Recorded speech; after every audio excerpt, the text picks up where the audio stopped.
You're on approach. This is episode 61, The Go Around. 63, climb maintain 13 down. 13,000, Tempo 63. 463, contact the New York Center 128.3. 28, Tempo 63, good day. Hello, Captain. Ladies and gentlemen, we gather here today to mourn the loss of a wonderful and product that was too young to be taken from us. Flight Sim World. Ladies and gentlemen, you heard that right. Last night it was announced that Flight Sim World, pretty much while we were recording, it was announced that Flight Sim World would be winding down operations. Now, to clarify, that does not mean Dovetail Games, which continues with its other, titles and whatnot, like the train simulator, etc. But the arm responsible for the flight simulator group is winding down. So we'll take some time today on this episode, a very special episode. It's weird. The last special episode we had was celebrating the introduction of this, or not celebrating, but discussing the introduction of this product.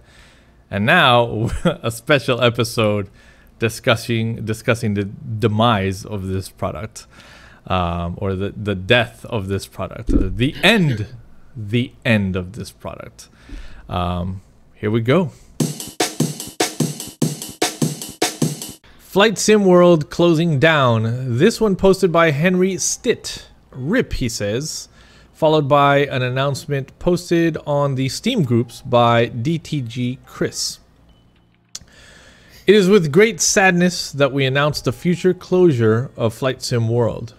As you know, we always had a strong ambition to bring a new experience into the established world of flight simulation, one that deliberately overhauled both the flying experience and the graphical fidelity, offering new ways to fly.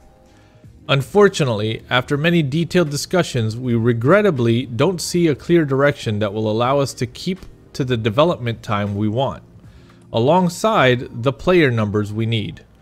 So slightly before a year since we first launched into early access, we have made the intensely difficult decision to fully scale back all future development on Flight Sim World and remove it from sale on 24th May. We're sure you have a lot of questions. We hope we've answered a few here. Noted in the FAQ, we'll cover this because I'm sure this will answer many of the first questions people will have. What happens to Flight Sim World if I already own it? It will remain in your Steam library, available to play in its current format. Will the sim be taken off sale? Yes, and we're working to the date of 24th May 2018. We want to give anyone who does not yet own a copy of the sim enough time to get a copy and keep it safe in their library for future play. What will happen to any add-ons? Add-ons will also come off sale, but those you already own will still also be in your Steam library. We hope you can give the team the respect they deserve for their tireless work, hard work to date. Please know that all of us here at Dovetail hold flight simulation, the creators of add-on content, and especially you, the community for the sim, in incredibly high regard for both your support and time with Flight Sim World. Signed, the Flight Sim World team. So that's the news. Who's going to kick us off with some discussion tonight? All right, I'll take it from the outset. Is that I'm a fucking sad man. Yeah. I supported this. I jumped on board with this. Excited for a new platform. From what we were getting, it is really exciting. I saw good things happening, and I'm thinking the future is going to be very bright, and then this happens, and it's just like under a year, bro. Under a year as well. I know, it's very sad. I mean, it was such a strong platform to that's build not even on. Enough time to spread wings. No, but I mean, the potential was there. It was a platform. It was just down to I hate to say it, but lack of developer support at the end of the day. That's probably lack of community support too, though, right? Like, let's be real. I think that's kind of. I think that was part of it, but yeah. not the whole thing. I don't think that was the reason they're shutting it down. I think it is just they didn't have the other developers on board. But they did say numbers too. They didn't say. I mean, like they said because of where we want to go and hitting these milestones of where we want to go, and the player numbers needed to sustain that. Like they very clearly said the player numbers. So was it a lack of marketing? But they were marketing everywhere. They had full page ad in PC Pilot this month here. I know. That's what I'm saying. It's like you know. I can't believe the amount of money they were spending on marketing. They were actually marketing, where you know P3D doesn't market for shit. No. X-Plane, they do some marketing. Yeah, just they do some marketing, but like these guys were marketing. And we marketed them well as well. Yeah, because we were fans. I'm definitely a fan.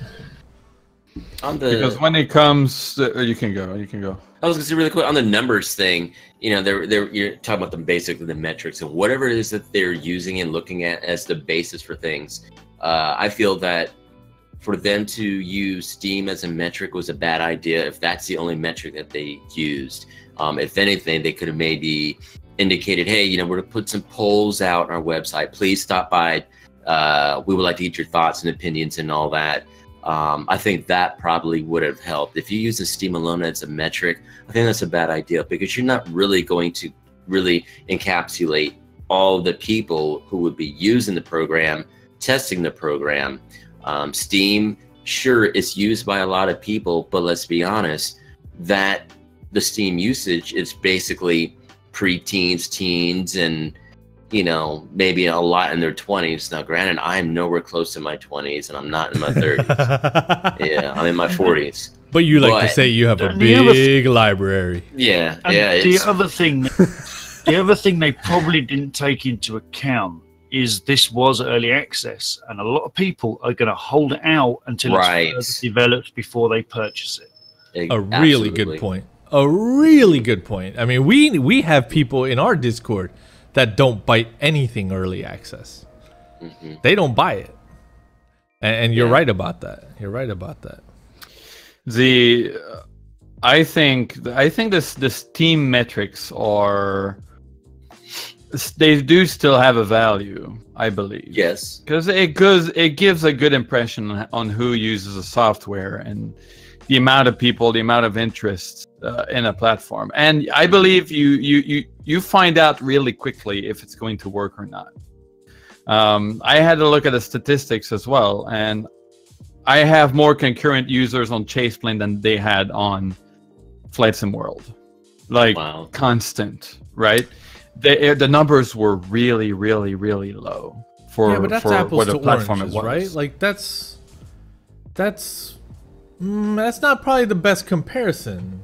Like you have a piece of software that is the leading piece of software for a very specific use case that doesn't exist in the standard sim, right? So like pretty much if you have either default cameras or you have really good cameras, and if you want really good cameras, you're using Chaseplane, and it's on a platform that is tried and tested.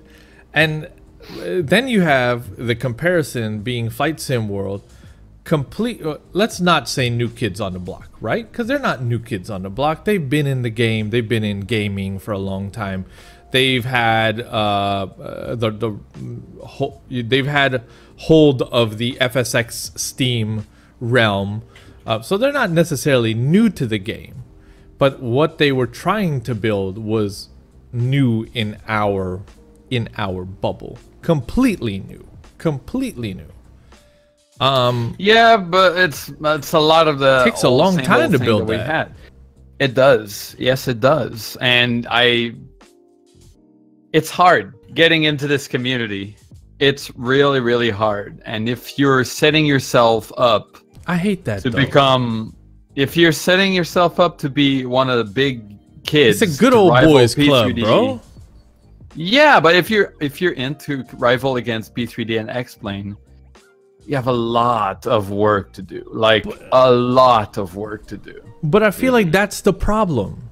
The problem is everybody looked at this. Everybody looked at this from announcement day. They looked at it like, oh, this ain't gonna rival P3D or X-Plane. They never said they would. They never said, yo, here comes the new king in town.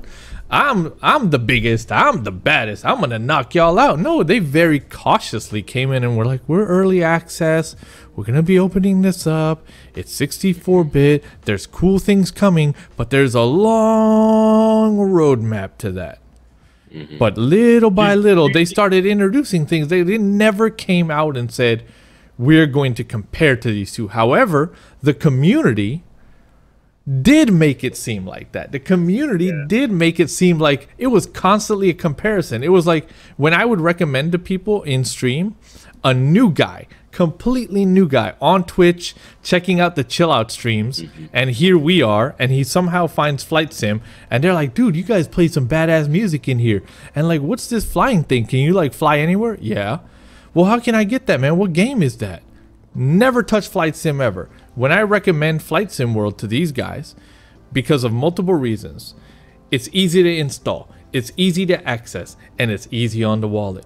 So that was my recommendation. My go-to was Flight Sim World, and I said, go check this out. If you like flight, then you can advance to one of the other products.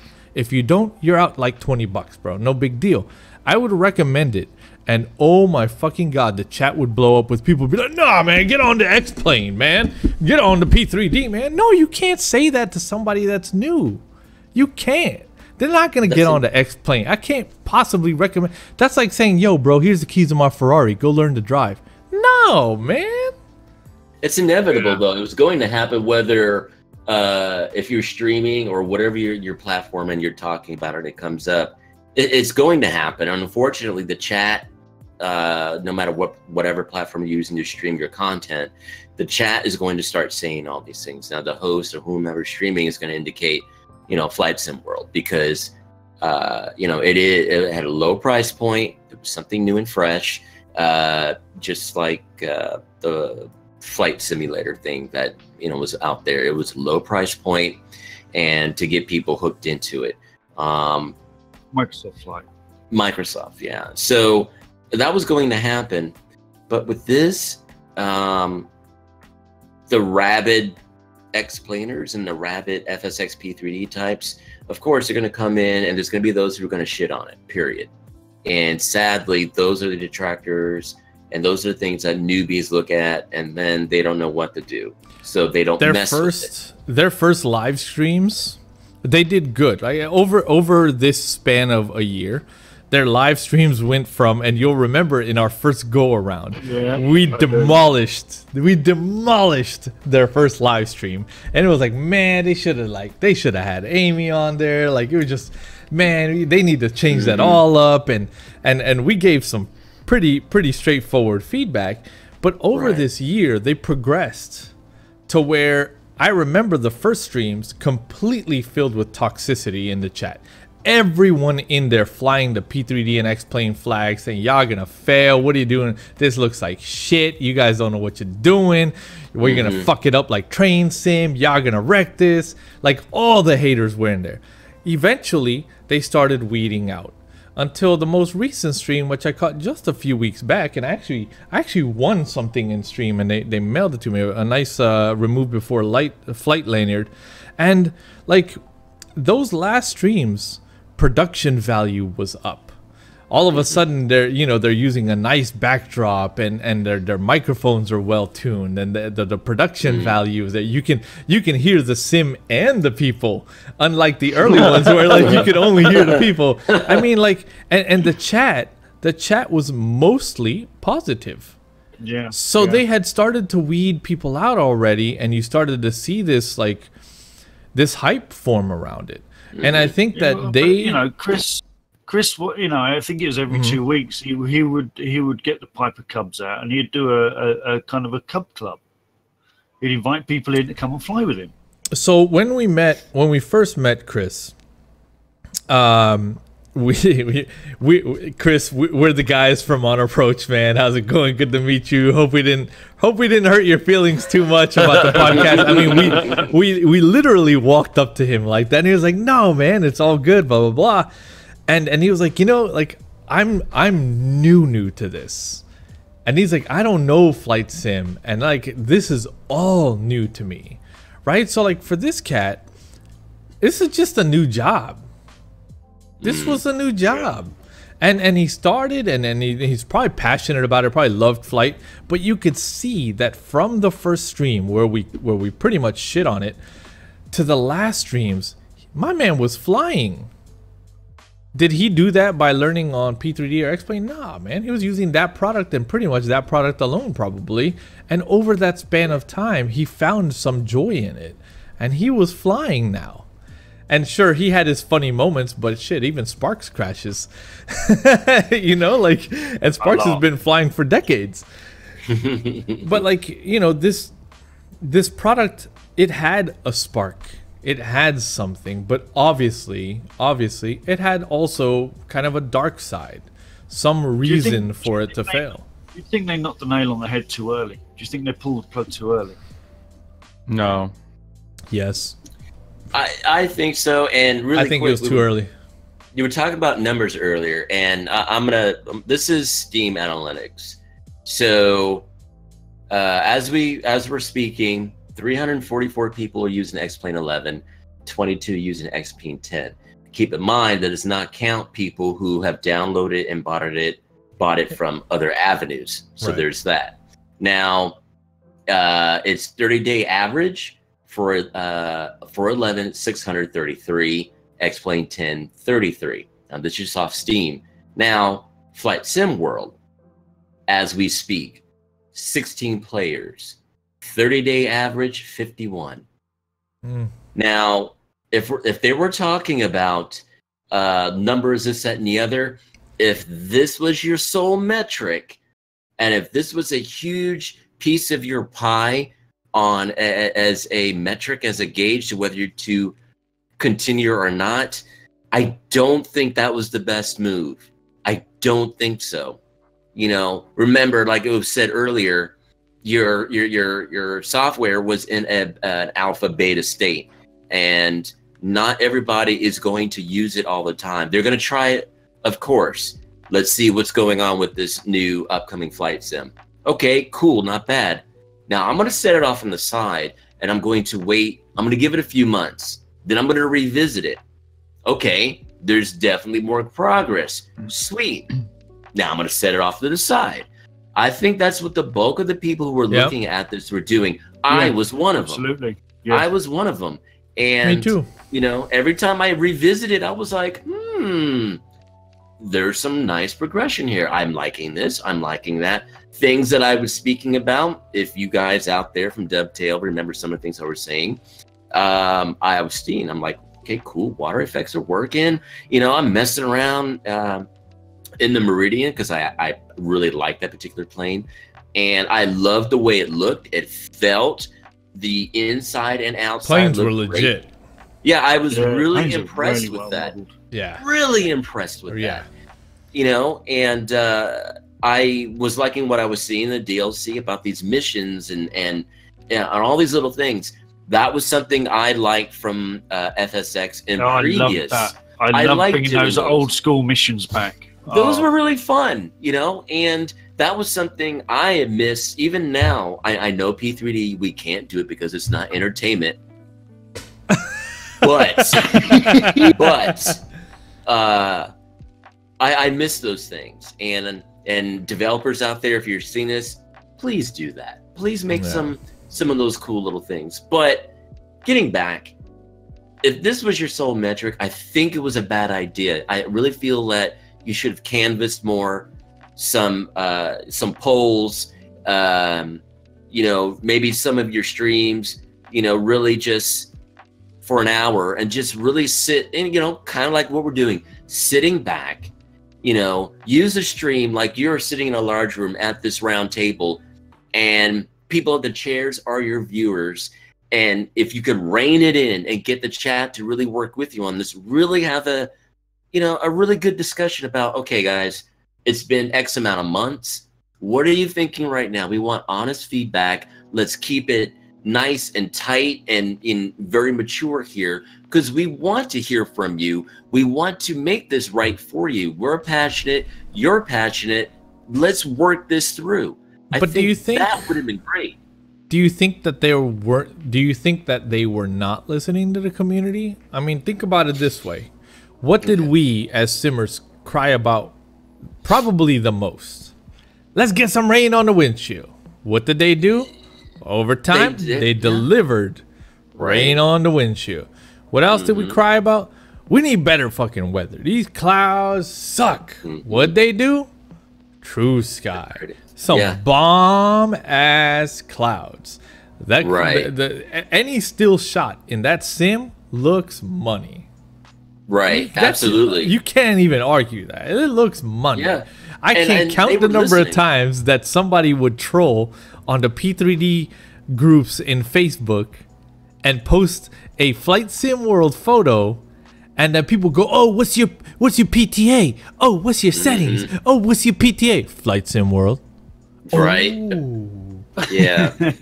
I can't count the number of times that I have seen that, and it's hilarious, but at the same time, it speaks so much to like the fact that the product was beautiful, but people weren't giving it the time of day.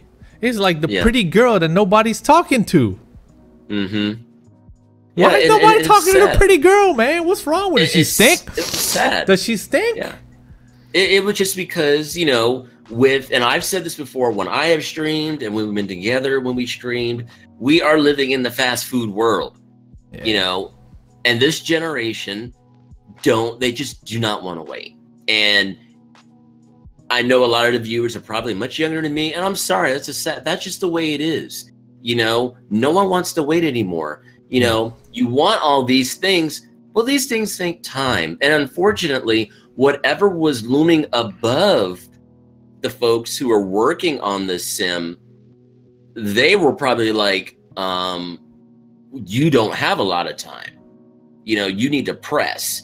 And then here these guys are the developers and all that. They're like, well, shit, these guys up here don't understand. We understand, but we're also trying to deal with the end user. So I think that might have been a lot of it. They're fighting up above, the money holders, and they're fighting below the potential money holders. So I think a lot of that play in it, though they did listen to the community, like you were saying, they added all these things, but there must have been that ping pong action. So in your scenario, what you're saying is, the longer we exist in this X-Plane P3D world, the longer we exist in this world with this battle going on, the less chance there is for a new guy to come in and cause a disruption, because as time progresses forward, people's demand for instant gratification is continuously increasing, because people are growing up in the world where, what do you mean I can't make a phone call from my wrist? Of course I can make a phone call from my wrist. Like, technology advances, time advances, people's expectations are like, I'm on a goddamn plane 33,000 feet in the air. I got satellite TV, baby. Right? It's instant gratification. And it's hard to think that that's where we're leading, that we're moving forward in time, and that our only hope is existing products getting better and not leaving a door open for new products. I fear for products that look and perform as amazing as Dead Stick, which we got to use and play with and interact with at Cosford, and I fear for products like that coming into the market. Is that product gonna be received with the stank as well? You're a pretty girl, but you got a little funk on you. I think the only way, like, these guys or someone else who want to come in and become a wedge between the two existing, is that obviously they're going to have to put their feelers out. They're going to be listening to both sides of the house. They're going to be doing a lot of in-flight using both platforms and those who've been using it all along, if they're a new platform that's up and coming. I think the only way a new sim, and maybe these guys are trying to, maybe not, is that they're going to have to incorporate everything that exists now, but then throw in those things that the community has been talking about for ages that they would like to have.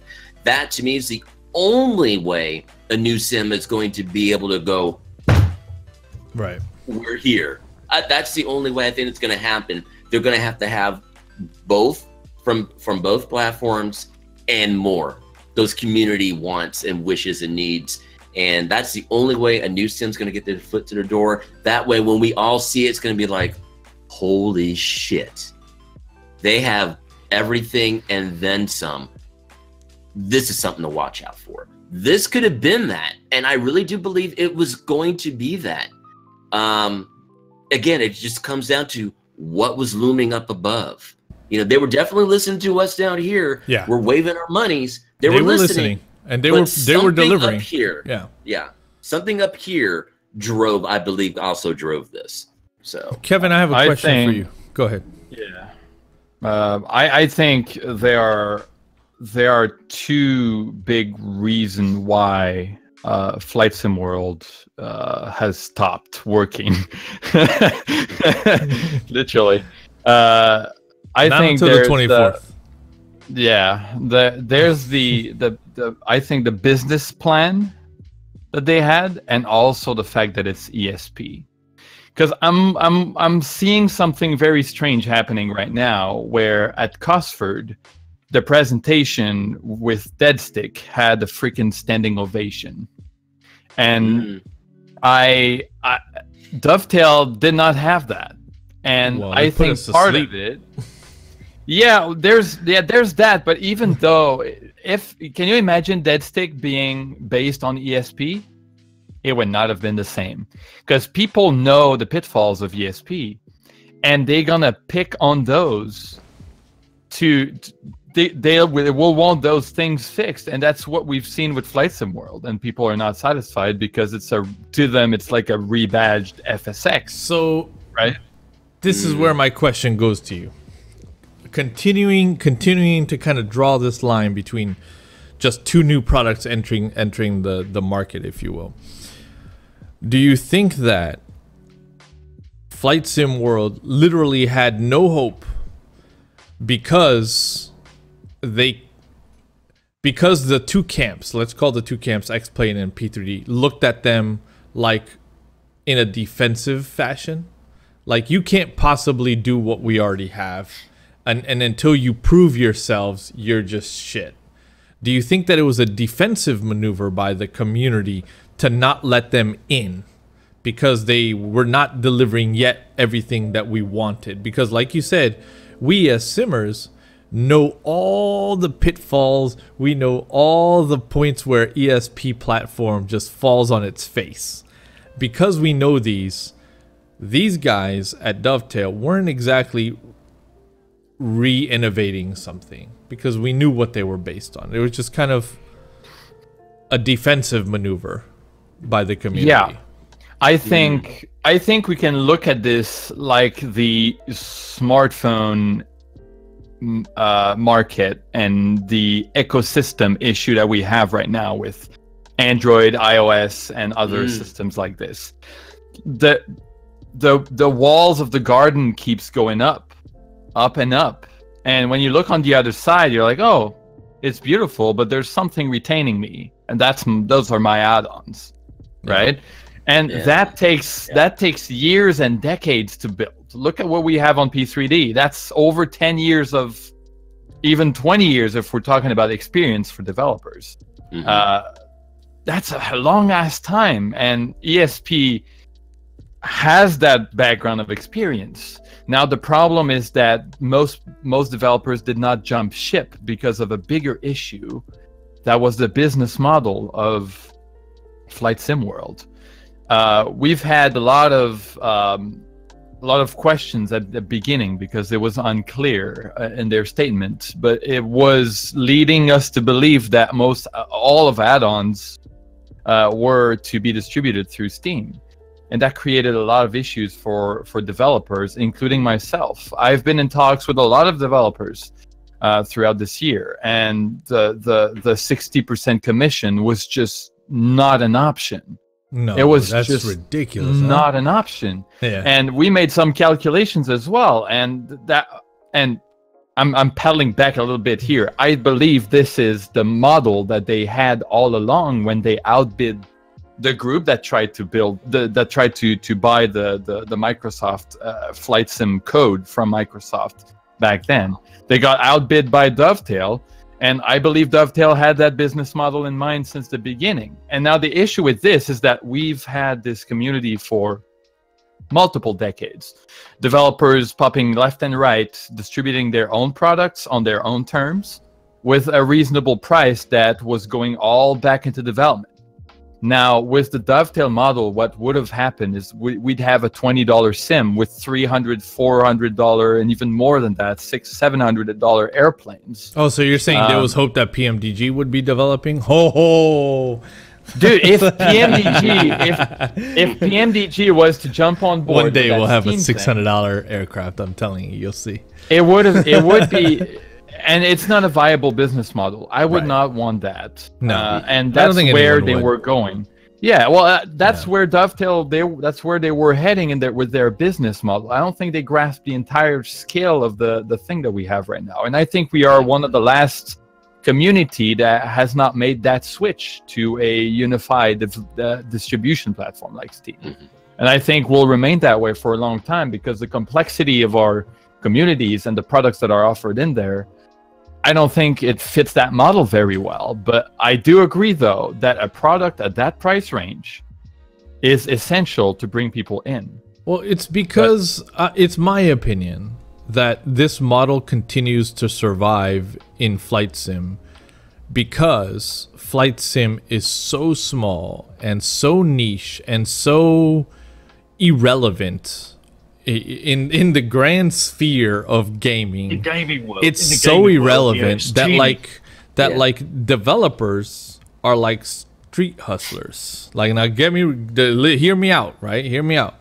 Developers are like street hustlers. They might start off as the guy that comes into the barbershop to sell you some bootleg DVDs and some mixtapes, but eventually they learn and progress and become a real company and maybe open a real store and then begin to churn out product. Like it's a good industry to breed like grassroots developers, and it all can start with something as simple as I'm gonna learn this Google SketchUp thing, and like I'm gonna make a hangar, and my local airstrip only has like 3 hangars, so if I can learn to make one, I can learn to make 3, and then like eventually I'll learn to use some satellite imagery, and now I've made a scenery of a tiny little airstrip, and then their friend says, hey, can you do the one in my town?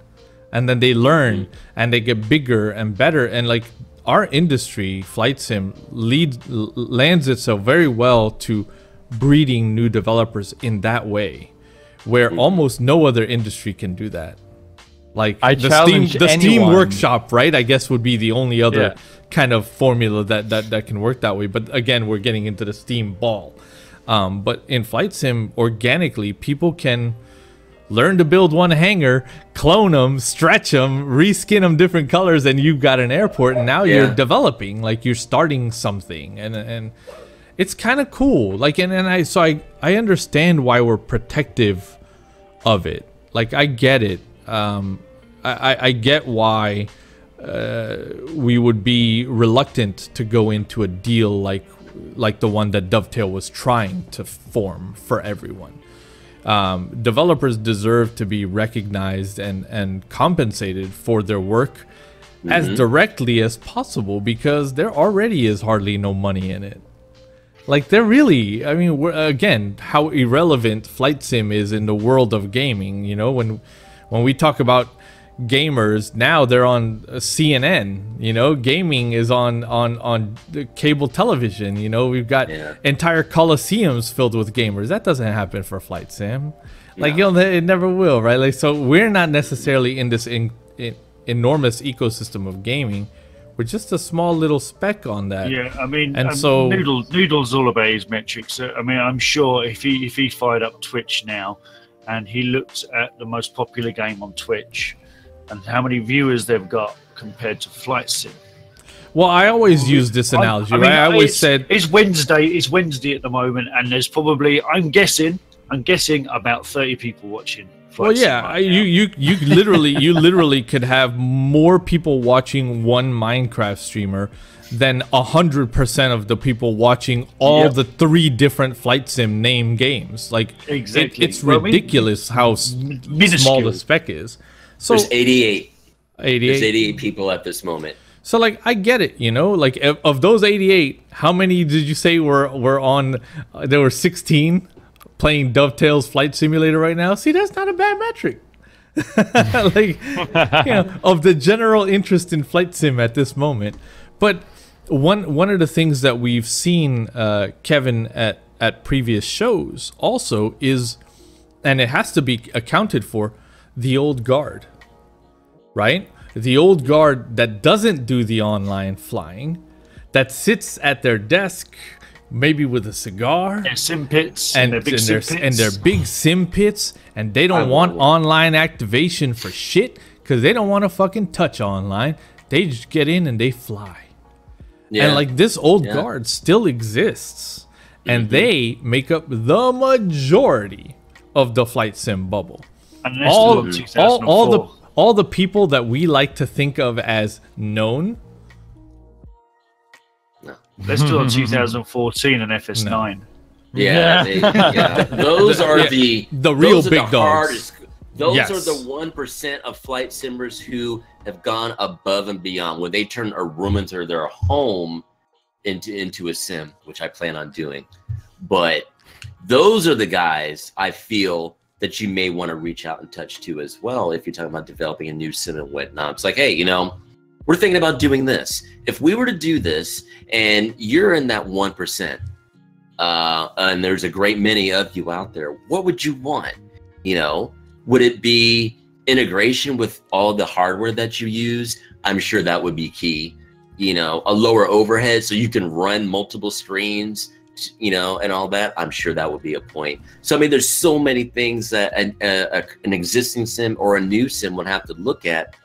But it still always comes all the way back to, I feel, what can we do to get the people in the door? And granted, they had the price point, number one. And it worked for the most part. But so here, I have a question for each one of you. it's difficult. So we saw that Robert Randazzo from PMDG issued a statement, like, basically, I want to say within hours. However, I probably know that's not accurate. But right after this announcement, there was this diatribe, you know, this fucking huge statement put out, and it you know, it came off as, we knew this would happen. It was inevitable, and it happened. And he gave some very good reasons to why the community exists the way it is. Granted, that's all fine, but he made this statement as if, you know, he knew from the start this was gonna happen. It was inevitable. I have a question. It came off to me as, I told you so. Most definitely. To me as well. It definitely came off as inappropriate, non-professional. Like, it didn't need to. It was very. I'm sorry for the. I'm not political myself, but it came off pretty Trump-esque. It came off as kind of like, yeah, you know, China's missiles were destined to fail in the water, and we knew they couldn't shoot a missile. You know, that kind of. Listen to me. Right. It really did come off that way to me, and I'm sorry for Trump supporters. I'm not trying to really delineate anything. We all know that's how he is. But here's my question for you guys. Noodle, little Bobby over here has some money, and he's gonna build the next flight sim. What is his recipe for success? What would you say to little Bobby if little Bobby came up and said, how do I become successful at building the new flight simulator. I have the skills and I have the money. Looking back at all the games I beta tested in all over a couple of decades, I would say, looking at that as a basis, you have to have clear timeline. You have to have clear direction. You need to put both of those things out to those people who are interested in the product. You need to show at least monthly a development kind of post or a video. This is what we've been accomplishing. This is what we're doing. This is our next stretch goal. To me, that is the only way that you would be able to keep the interest, keep the fire going, and get those people to be on the edge of their seat when they know, you know, they saw that update for the month. Can't wait to next month. Can't wait. I think those are things that really need to be done. And you have to be absolutely open and honest. You have to put out there too that we are willing to allow, depending on the, you know, if it's going to be flight sim, an SDK out. If you are a developer and you want to add on to this and you like what we're trying to do or whatever, reach out, we'll talk, we'll give you the tools, we can go from there. You know, maybe we can build something together. You absolutely need to have, you have to put out those olive branches. Just, you know, the consortium that lost versus, you know, DTG, they should have just taken it with grace. And all right, you know, we lost. Well, what can we do to help? You know, this is such a small community that at the very minimum, reach out with a bit of an olive branch, swallow your pride a little bit, but at least, you know, it's another way of getting your products out there. You're showing support. The community is going to look at it, wow, you know, not only are they supporting A and B, they're looking at this new C model. So I think those things are key. You know, roadmaps, clear plan, stretch out to the community, give some monthly updates, be open, honest, and all. And I think those would be, for me, the initial building blocks to get the ball rolling. That's cool. What I think. Kevin, any advice for little Bobby? He has money, he got skills, and he's ready to come in and build the next flight simulator. So I think where the consortium fell and the partnership with Dovetail fell flat is that I believe that, I'm just assuming there based on the information that we can scatter around from the internet, is that all the members of, or most of the members of this consortium had a meeting with Dovetail to see exactly what they could do to help. But then when the vision of Dovetail is not the same as the members of the consortium, how can you deal with this? See, because they didn't have the same vision, and that leads us to where we are today, where the developers do not agree, so they're not involved into the making of that platform. And Dovetail was just there trying to get developers involved with their business model, and it just did not align. So to little Bobby, the only thing that I could tell him is go to the biggest name in the community, the developers, and just build something with them and have them taking the decision, because they've been there for decades and they know what's best for the community. You cannot just hire someone from a racing game somewhere and expect that guy to know the community. You have to spend decades in here to understand the scale of it. And it's not, I challenge anyone to find a community where the development community is as rich as it is on the simulation market. We're talking about multi-million-dollar businesses created just around that. I don't know of anything of that scale, and that's an ecosystem that's my wallet gonna protect itself. Yeah. But I think that if you get all the big developers together and have them take the decisions, that's the only way we'd be able to have a new platform emerging.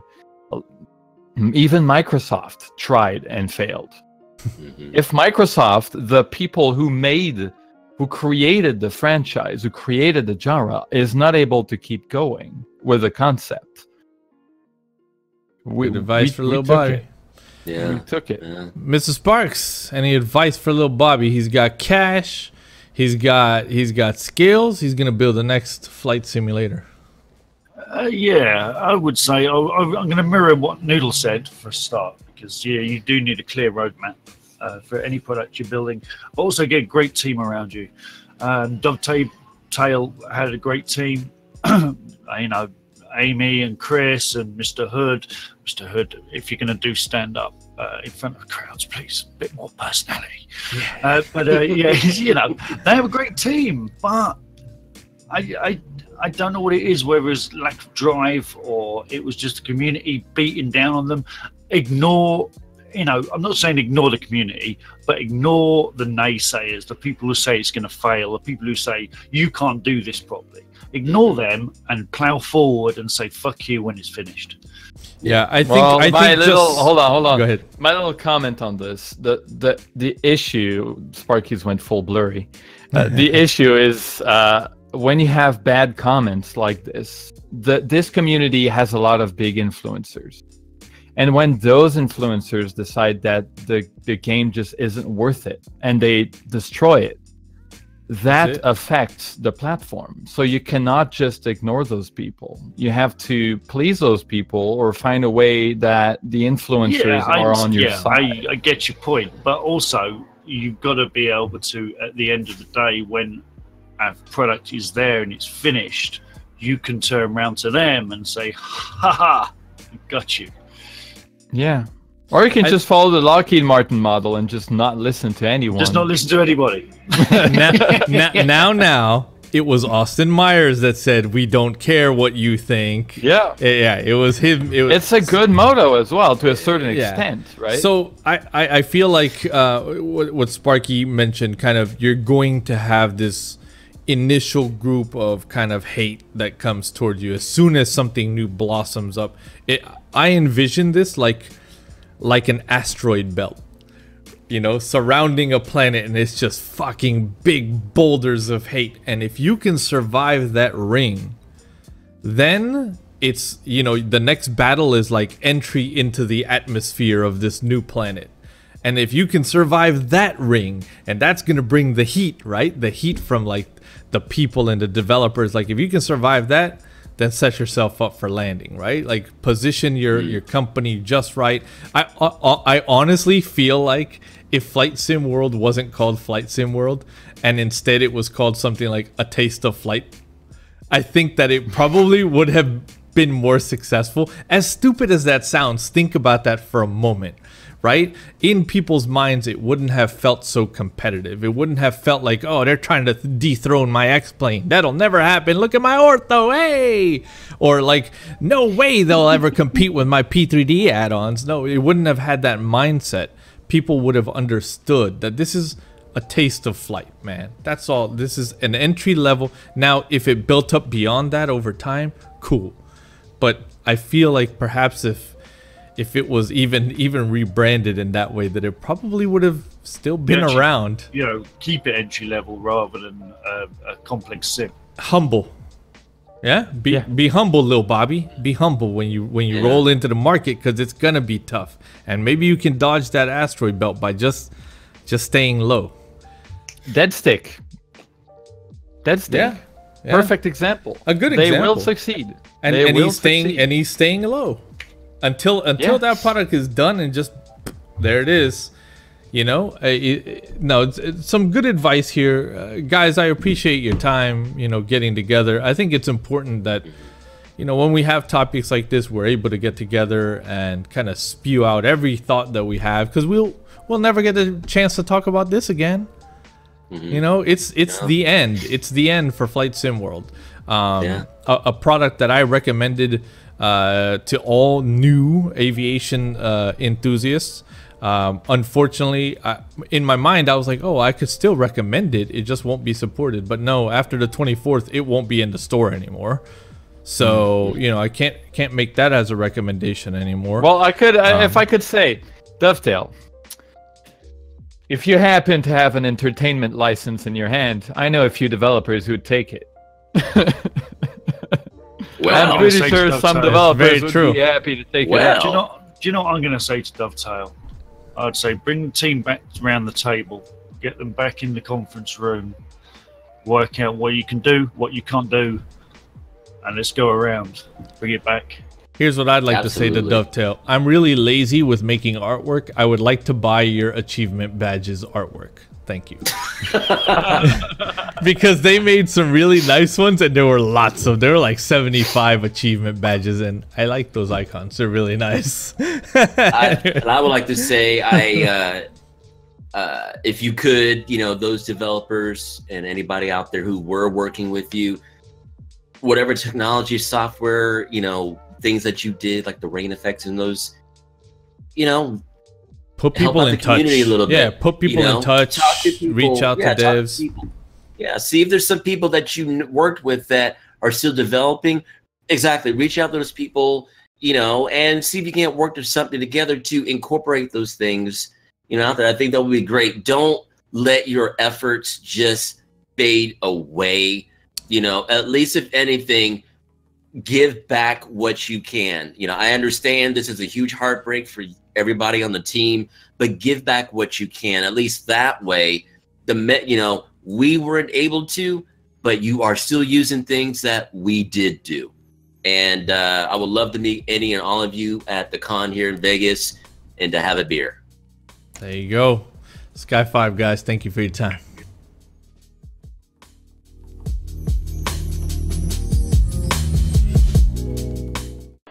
Climb maintain 13 down. 13,000, Tempo 63. 463, contact the New York Center 128.3.